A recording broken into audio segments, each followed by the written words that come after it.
12 o'clock. Call the meeting of the Fire and Police Committee to order. And do we have any public comments today? No roll call? Oh, roll call, please. I'm sorry. Bill Jenks. Here. Fred Mogul. Here. Ron Stanko. Here. Fred Levering will be absent. Keith Durr. Here. Okay. Do we have any public comments? Yeah, I just want to say a few words. I didn't have time to prepare. I wanted to send the chief a video this morning. Didn't have enough time for that. The situation with long dog leashes remains. Just the other day I was driving on Thrush Road, so it's not even on Cardinal, and the same situation. Mr. Cullen had one dog on the left, one on the right. I happened to come, there was a parked car, and had no line of sight. Everything was recorded on the Tesla cameras, so I had to hit the brakes. I don't think that's following the state law. Walking in the middle of the road with dogs like this. So again, I think there's not anything that we can do. It is not like, this was not in my neighborhood, this was down close to the park. I think it's a serious safety concern. Every other borough resident holds the dogs close to themselves. You can see how he's trying to quickly wind those 15, whatever, 16 feet of leash to get the dog from the other side of the road. Like I said, the leashes were just spread across the entire street. I don't think that's safe. I hope you agree with that. Like I said, I will send the video to the chief sometimes when I have time. Thank you.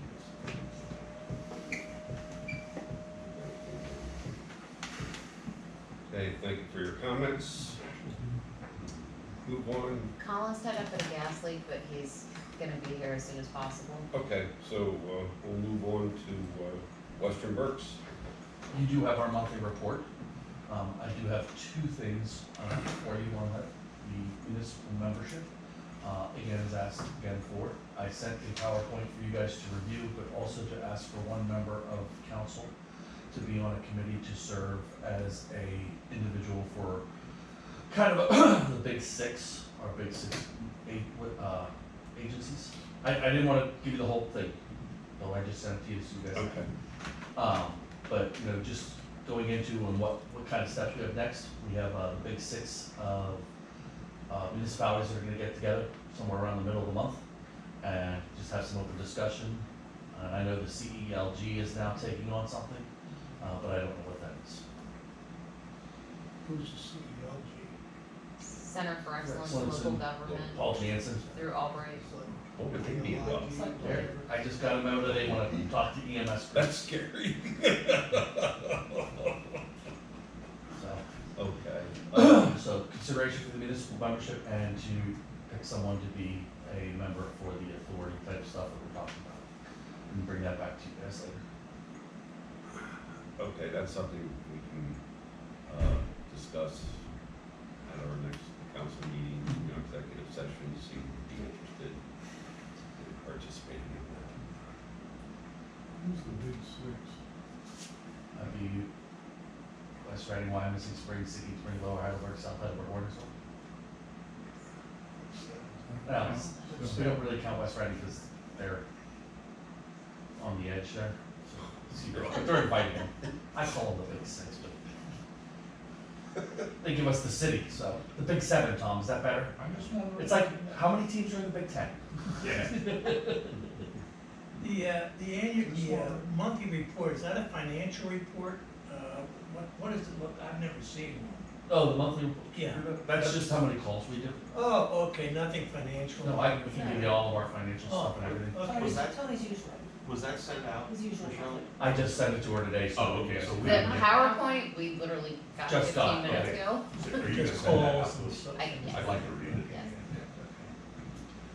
Do we ever get a financials from you? Every year, like, we sell Yeah. them. The audited Yeah, ones, we get it once a year. the audit's not done yet though? Since you're here, Tony. Huh? Who's the accounting firm? RBF, we switched from Herbine, because it took Herbine too long.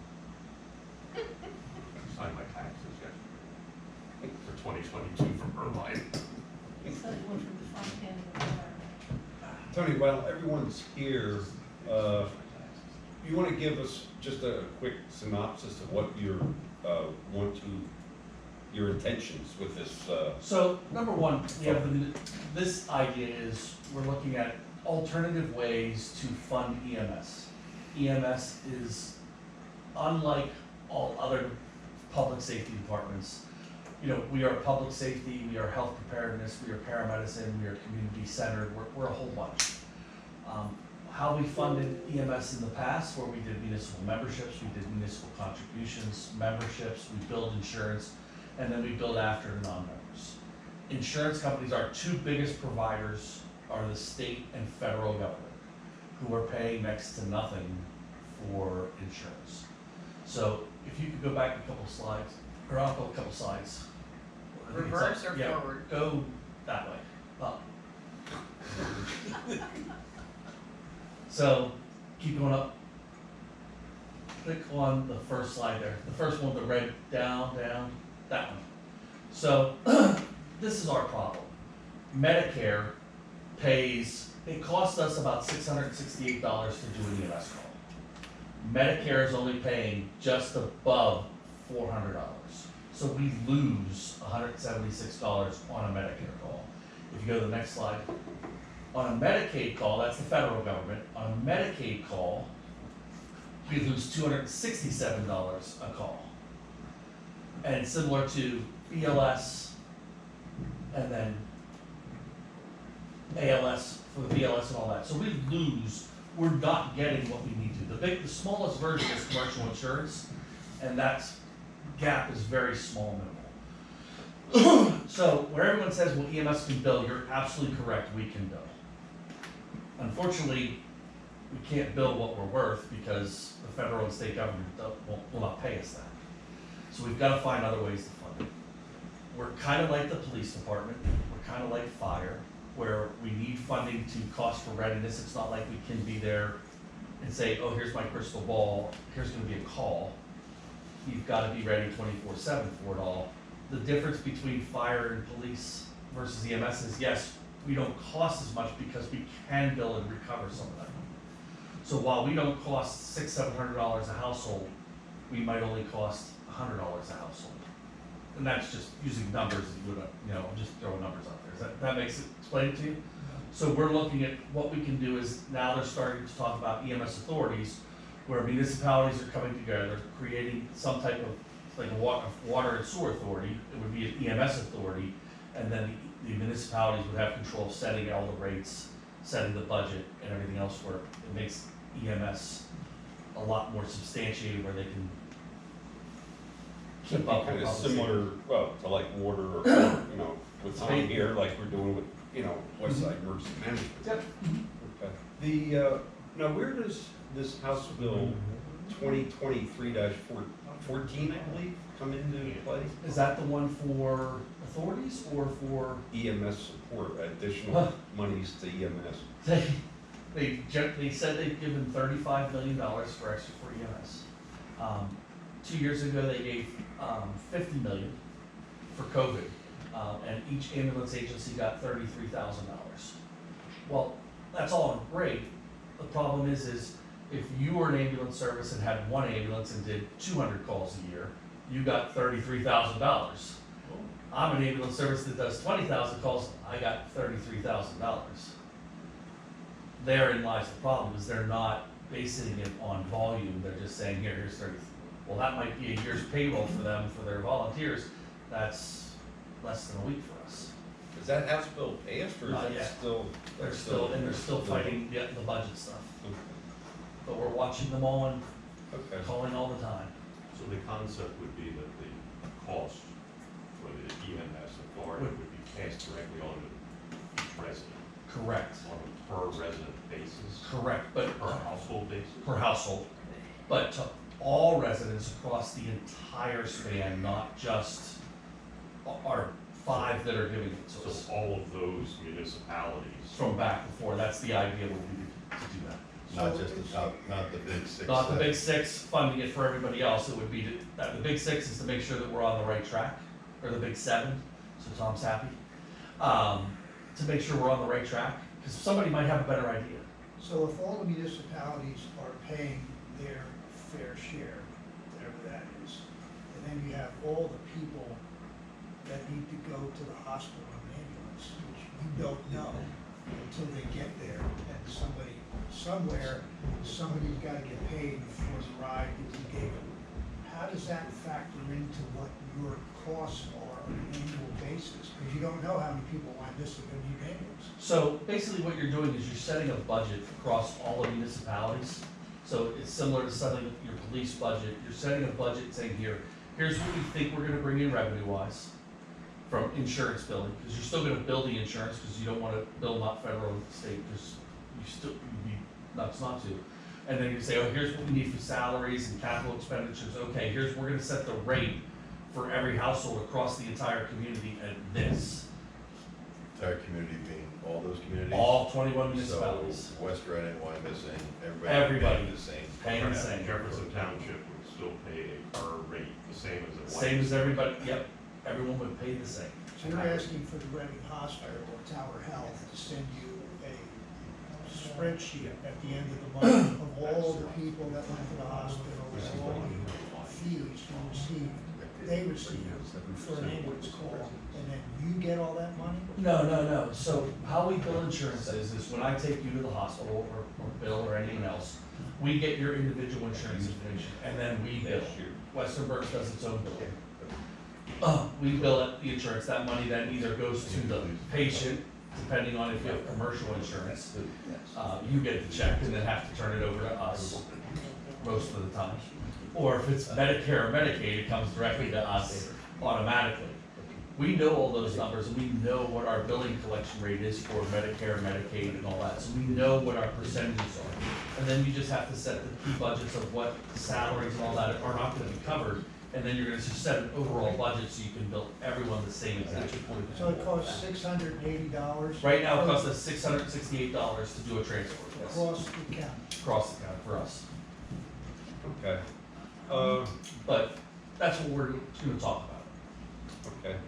If anyone, since we do have all the council members here, if anyone wishes to serve on this, if they please send me an email or call me, and we'll go from there then for right now. And try to wrap this up at the next council meeting. Okay? Anything else? COVID's coming back again. Welcome to the world. It's good to have you back. Okay, any other questions for Tony? How much is the municipal membership? So right now, we're doing between $45 and $50 per household. How many households we got? 3,300 average. $50,000. It's about, last time when I looked, it was about 140,000 per year. For Wyomissing, 140. How much did Wyomissing spend to have people drive a mile? So of that, I'd have to get the exact numbers of what everything was broken out. I can get that for you tomorrow. And pass it on to Michelle of where it is and how much people Tell me pay. 7% sticks to my mind 7% of of the residents, of Wyomissing residents utilize Oh, Western No, Berks. 7% had got the municipal, got the membership. Ah, That was my, 7% of people. I think it's 7% members. last year were members, yes. 7% of Wyomissing overall. I believe that was the number we had a couple of years ago. I'll get the correct number from last year for you. 7%. I know, I could do that forever. They call me to the hospital, they take care of me. okay. Any other questions for Tony? Thanks very much, and look forward to working with you on this. But I can keep going back to work. Thanks, Tony. No, thank you guys. Okay. Welcome, Colin. Good afternoon, I apologize for being late. For the month of August to date, there have been 143 responses consisting of 15 fires, 26 motor vehicle accidents, 27 QRS medical, 28 hazardous conditions, 46 alarm activations, and 1 smoke detector install. Total responses in the borough, 94. Total responses in Spring Township, 39. Total responses outside the borough, 10. That number is lower because pretty much all the mutual aid outside the borough that we provide is for a ladder truck, and that was out of service. Overlapping calls so far for the month, 69. There was no fire damage or saved property for the month. Average turnout per incident was 5.1 personnel. We had 21 volunteer responses, and to date, 1,237 responses. For the expanded report, system-wide for the month of July, and it was a busy month because of the storm that went through, there were 338 total responses system-wide. Out of that, Wyomissing responded to 182. There was no fire damage for the month in Wyomissing. What's noted on there is for Spring Township. Aid given was 86, aid received was 74.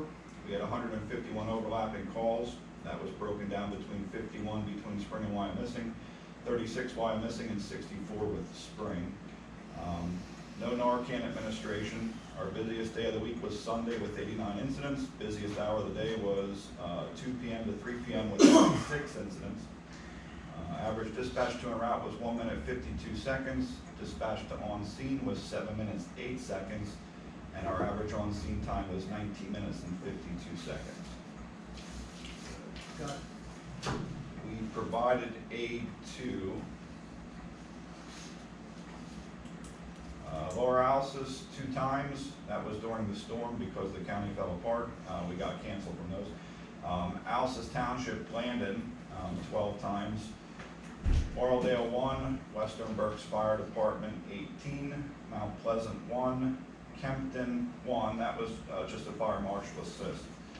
Troy was called up there to assist with an investigation. Greenfields 10, that's Byrne Township. Moulton 1, West Reading Borough 17, Muhlenberg Township 6, Shillington 2, Kenhurst 1, and Cumru 6. But when that says cancel en route, is it because somebody else showed up with the fire out first, or is it false alarm? Most of the time, that's probably going to be medical calls, because if once Western has a truck that frees up or whatever, or they have a closer truck, they'll cancel us to not commit us. So that could be that. It could be going to a fire alarm that somebody got there first and said it was false. It could be, you know, realistically a fire we're not getting recalled from, because we're going to be one of the first companies on location between us and them, because we're staffed. So we're out the door immediately. So we tried, Collins dispatched the second due or third due EMS calls for coming into the borough or the township. So if one of our trucks clears up from the hospital, it's similar to coming from station, they'll recall them, because they don't, we'll have a supervisor maybe going, or it's a minor call. So that helps out to keep them available for anything else that might come in the force. Anything else? I'm sorry? No. No, they got canceled from that too. That would be for next month. That was currently for August or whatever. That's all I have for monthly reports. I've never seen the skeleton of a cat in a tree. This was in a car, I think. Yes. And it actually been Yes, it was, This was in the police report. The, are you at liberty at this point? You know, we know that Deputy Chief Chartle is retiring, and are you at liberty to say Sure. I mean, I don't know. where things stand with his replacement? Yeah, absolutely. So, it's very busy right now because I'm going through a hiring process here, which is finished. We're just waiting for, we got that civil service stuff to take care of. I'm going through a promotional process this spring. I'm going through a hiring process this spring, and then I'm also going into a deputy chief position this spring. A combination department is something that's very delicate. I don't think any of these realize the difficulties of having volunteers and paid staff together, and the animosity and trying to keep everybody happy. So Rick did a great job, but Rick really pretty much ran calls and did training. So he's retiring at the end of the year. It's very, like, I would have loved to have help sooner, but it's that very fine line that you don't wanna push volunteers away either. So now that he's retiring, yes, we're gonna be looking to hire a deputy chief in spring, hopefully for the beginning of the year. I'm working on creating a job description and everything else. And hopefully off of this list, we'll be filling the vacant position that we currently have.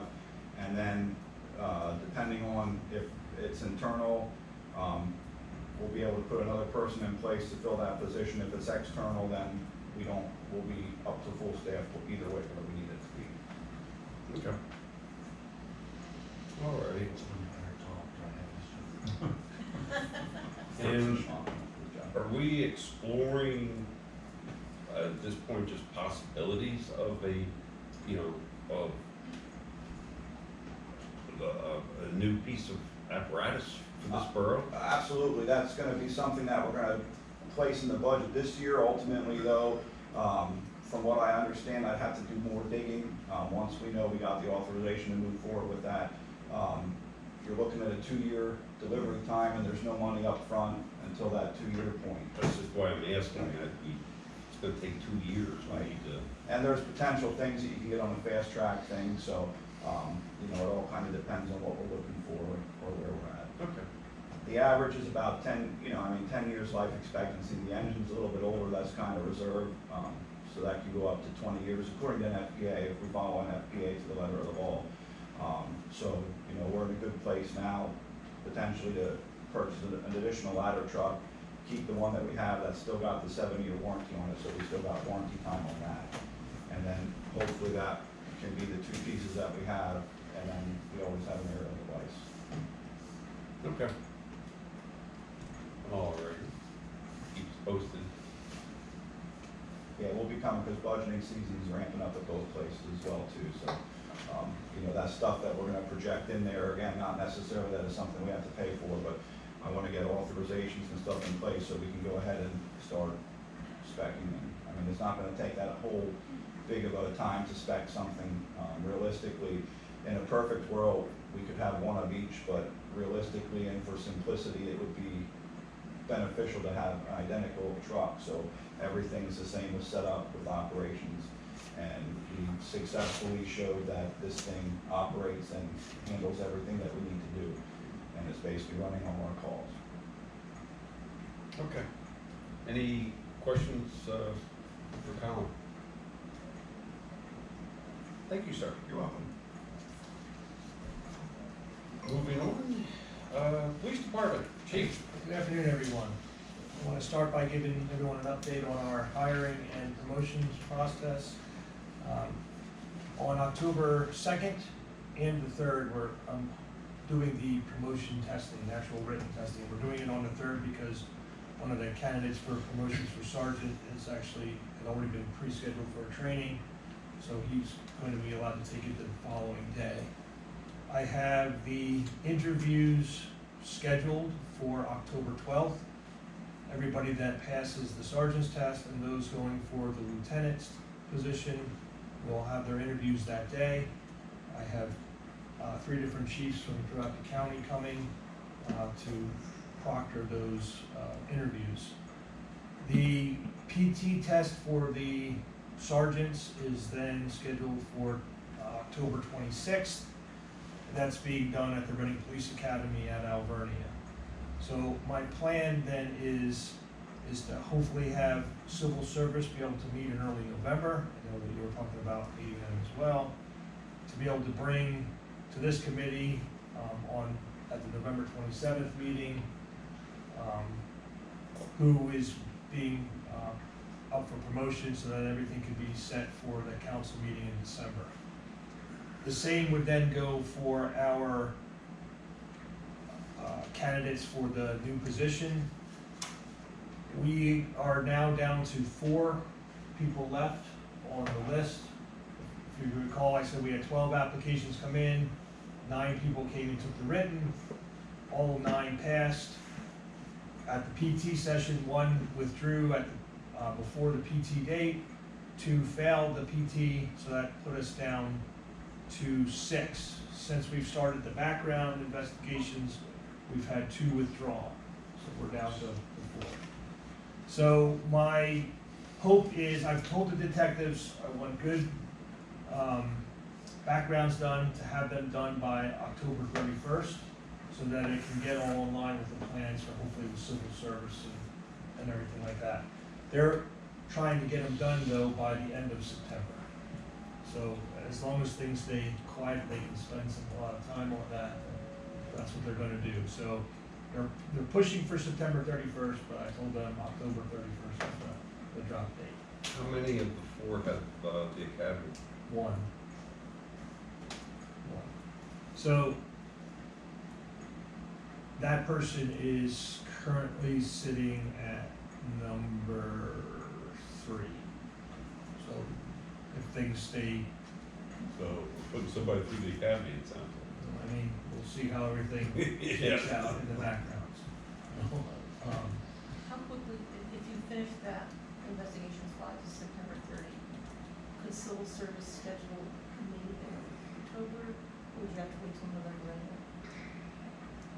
I would have to refer to civil service. I would prefer not to bring them back in twice because they all have their own busy schedules and everything that they're doing. We could if they're available. But that's why I'm trying to, I gave them that drop, that date of October 31st, because I want to at least be able to do it for that November, but keep it on that timeline.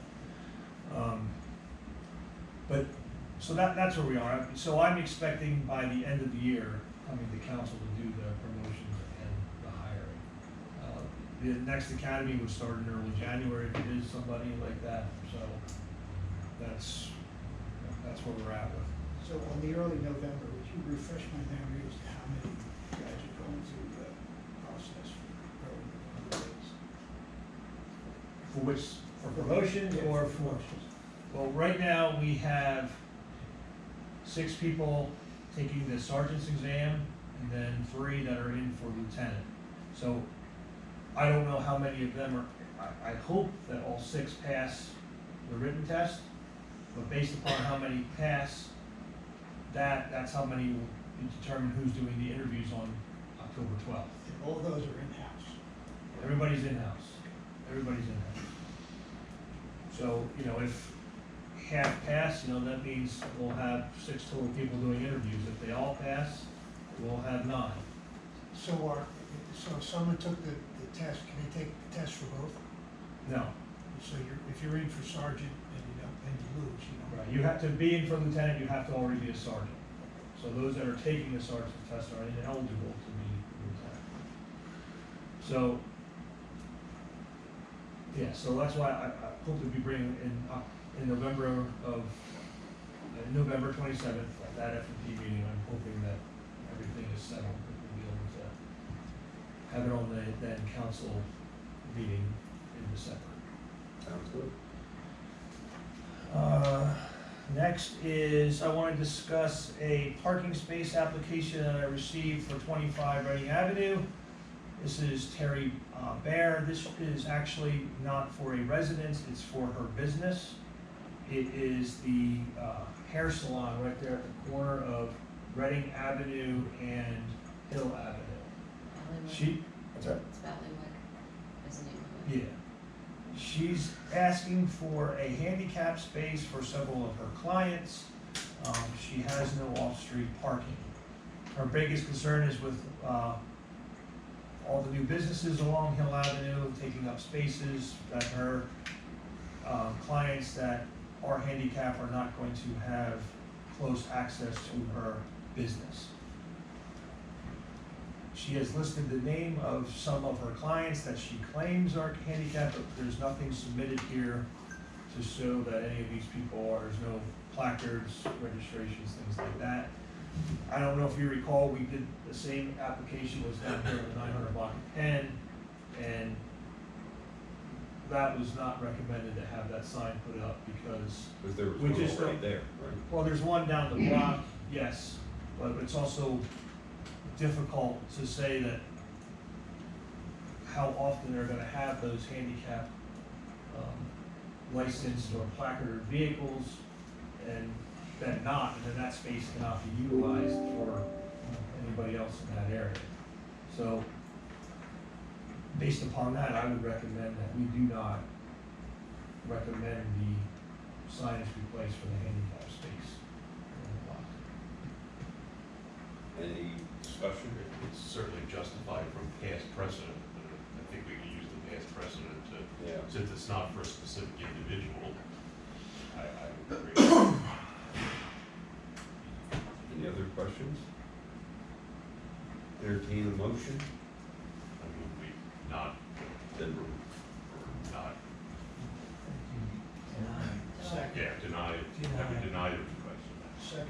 we have a motion and a second to deny the motion or deny the request. Based on past precedent of not doing it for, other than an individual with a placard. I think that's the explanation. All those in favor? Aye. Aye. Opposed? The ayes have it. The request is denied. Second handicap parking issue, we received an application from Pete Beck, actually, at 1618 Delaware Avenue.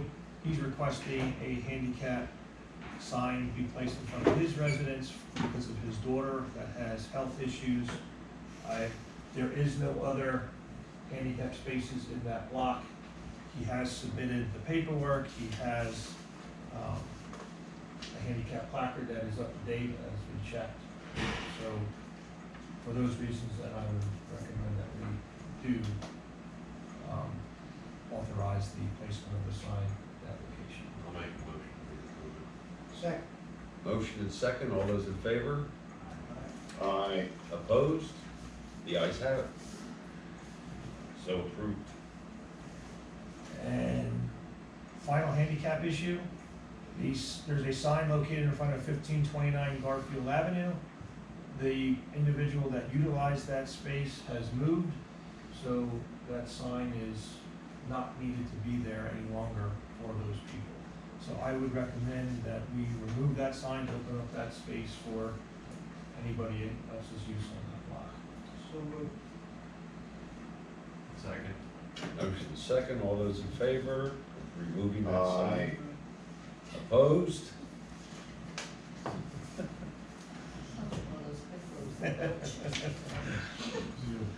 Motion passes. The sign can be removed. Brett, you sound like you're hurt. And the last issue I'm bringing is for lockers for the police department. So as we talked about a new facility and needing to kind of think outside the box for where to put some people, what I'm looking at doing is, for those of you that have been over to our office, in the upstairs main hallway, we have a room that we call our processing room where people would get fingerprinted and photographed. That does not happen very often anymore. We don't fingerprint and photograph people that are arrested anymore. That's all done at central processing. What we mainly do is we'll fingerprint people for employment purposes. They'll come in, get their fingerprints taken. So that's far and few between. So that room is not being utilized very heavily anymore. So what I would like to do is to, for those of you that also remember our male locker room, they have the lockers in there, then there are two smaller lockers when you first walk in on your left-hand side. Those two lockers, one's being utilized by a sergeant, one is being utilized by one of our detectives. So what I'm looking at wanting to do is I'm going to remove those two small lockers. And I'm going to try, it looks like we're going to be able to fit 3 additional lockers in there. In this space, 2 where the 2 smaller ones are, they'll still be able to walk in and it'll be tight. And then when you turn the corner, it's a horseshoe if you remember, we'll put one at the end there. So it'll be tight going around the sink back to the facilities, but it'll still be passable. And then I want to put additional lockers, 6, in that processing room, so that my detectives can be in there, that would be 4, plus then an additional, try to have some extras in case we hire additional females in the near future. That's where they would have to go. I would then ask our borough crew, there's a window by the sink in that room and that looks into the detective's office.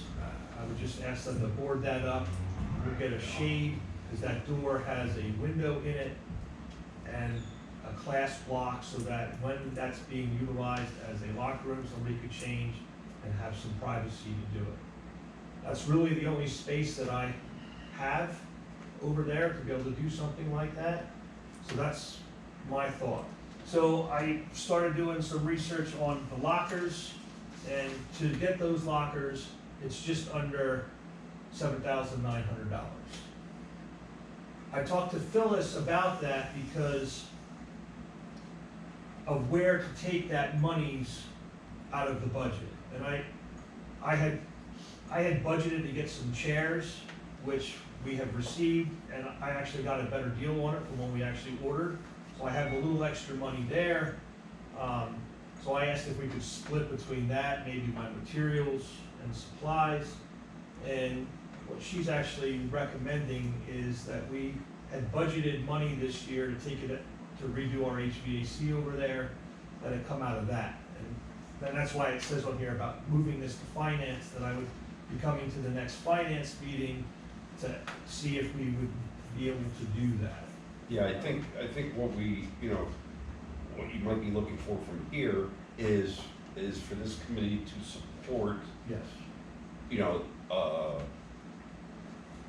Acquiring some creative space for additional locker room space. And, I believe we do as a committee, but I think the actual request for the purchase of these lockers does have to come before finance. Yes, I just wanted to explain it to the committee to understand what I. And is that? This is, 5,000 is without, do we have to advertise that? Is that, okay, I didn't think so. No, but I just for clarification purposes too, the $100,000 that was in this year's budget for the HVAC system will be put back for next year's budget, because if nothing's gonna happen in the immediate future, that work does need to get done. The only concern I have is, this goes back to our discussions about how large we are and how small the spaces we're operating in. Hiring more people to do a better job, great idea. If we're gonna fit them in here, are we gonna have potential issues down the road that we haven't thought about, that the space is too small, this doesn't do that doesn't do this?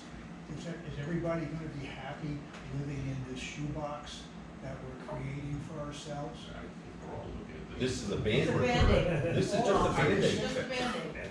I know, but if it's a I think 3-year all- Band-Aid, there might be some people unhappy in 2 years. So if we're gonna live with that, that's okay with me, as long as we know what we're doing. I'm not sure how you row the boat any faster. Well, maybe we don't hire all these people and try to stuff No, them I into think, this. no, I don't think you stop hiring what you need. Okay, Replace well, people. then we just have to No. know that we don't get sued because we don't have enough space for people to change their clothes or take a shower. That's all. Not happening soon. Okay, so be it. Overuse source. Yeah, all I right. think as long as we're performing due diligence like we have been doing, demonstrating that we're trying to give them the areas that they need, there's not a heck of a lot else we can do. Somebody wants to present a check to us for a new building, or donate a building, we'll take it. Maybe after tonight. Modern? Might be $363 million, Richard. There. You won't be found that way. But, yeah, that's, do we just wanna take a vote on, support of the lockers? Or how do we want to do Yeah, I would recommend that you have a motion to support the purchase of lockers subject to finance committee review. it? Somebody wish to make that motion? No, no. I'll second that. All those in favor? Aye. Opposed? The ayes have it. And just take the finance. And then that's all I have. Does anybody have any questions? I do. Patrolling the streets and alleys. I seem to see less of sometimes almost never a car coming down the street or coming down the alley. It's just a normal, let's see what's going on kind of thing. I don't know if, I mean, there's no way that you know where they drive all the time for that. It just seems that I'm seeing less. Sometimes it seems a lot less, you know, kind of thing when they drive down the street and say, I don't know, I'm hi Tom, hi, whoever it is. It just seems like there's a lot less of that. And I don't know if there's a good reason for it or not. That's why I'm asking you. As you said, I don't know where they are when they're out No, I patrolling. know. I mean, only thing I can do is I can put it out to say, make sure you're, I'm sure they're there at some point, I just don't know when exactly. We've been dealing with schedule issues lately, so there's less officers out and about, and that means they're handling other calls too, so that could be a part of it.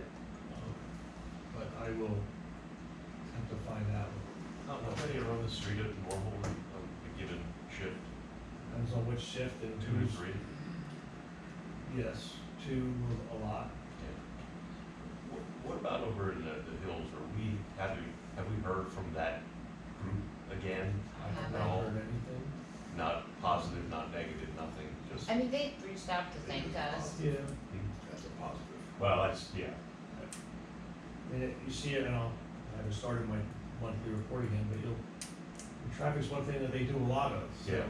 That's always, every month, that's the top call by double. But they Next. sort of, that group sort of faded away. I Yeah. guess no news is good news, I suppose. Yeah. I mean, today was the first day of school, so we'll see what we get with that. But. We'll see. Anybody else have anything for the chief? Thank you very much, sir. West Side Emergency Management, Tom. Okay. Well, the plan is still waiting for a county, I guess, finishing off everything that's needed for that. So we're still waiting for that. For them to proceed, I have a session out at the county this week, so hopefully we'll get a better update there. I have completed and haven't updated the emergency operation plan, and I will bring down what we need to have everybody look at, the signatures, for the emergency operation plan, because we will need eventually a resolution from council that, you know, we got the new one and it's, we stamp it, and it's gotta go through that way to get to the county. So that's, I'll bring that down to you and, you know, whatever we can match up, and then you can either put it on, you know, somewhere that they can look at it, or whatever you wanna do. Just a heads up, I'm on vacation next week, and this week is pretty crazy, so. Okay. Well, it'd probably only be a few minutes, I just have to show you what it is. I'm just saying, you might wanna give me advance notice you're Oh, coming. no, I will, I won't just drop in, but that would be helpful. Because, you know, you'll have to get that on the agenda to vote or make the resolution. We could always do it under my manager's report too.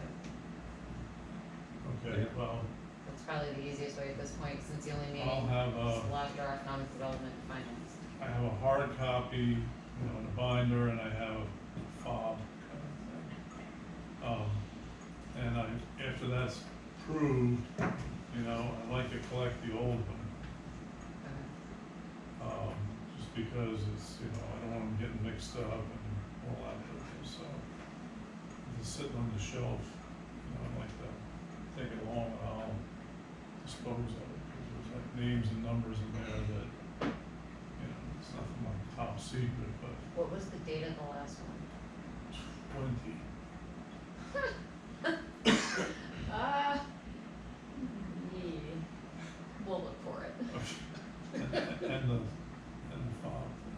That, the chances of having are slim to none. Flash drive, I'm sorry. Yeah, flash the chances of having that are slim to none, but I mean, if it's saved electronically somewhere, we can search for it and delete the old copy.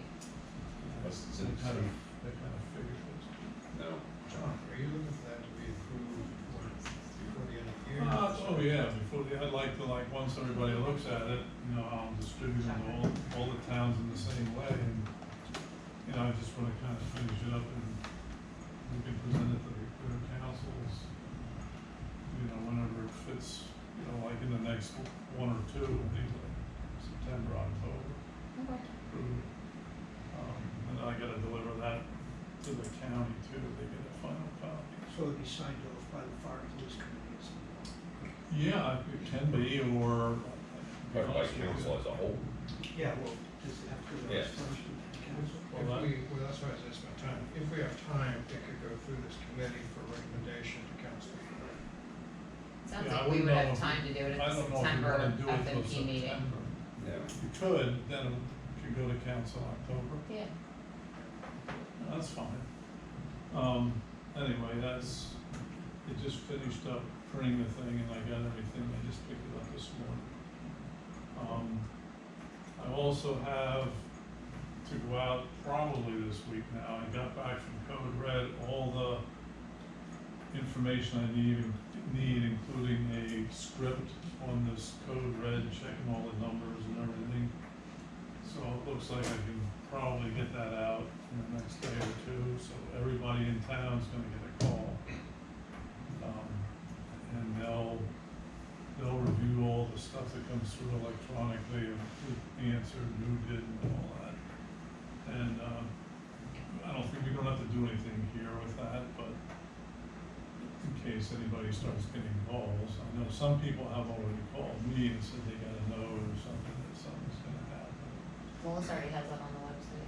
Yeah, it's on the website, so that's good. So those are the only things I had, unless anyone has a question. Budget-wise, it looks to probably be the same thing, but I have a meeting with that for this week too. Good. Anybody have All right. anything for Tom? Thank you, sir. Okay, Is there any old business to be brought before the committee?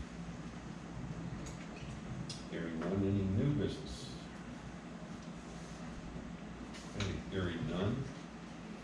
At this time, we will adjourn into executive sessions to discuss personnel matters. We will not be voting on anything, I don't believe. So, that is it.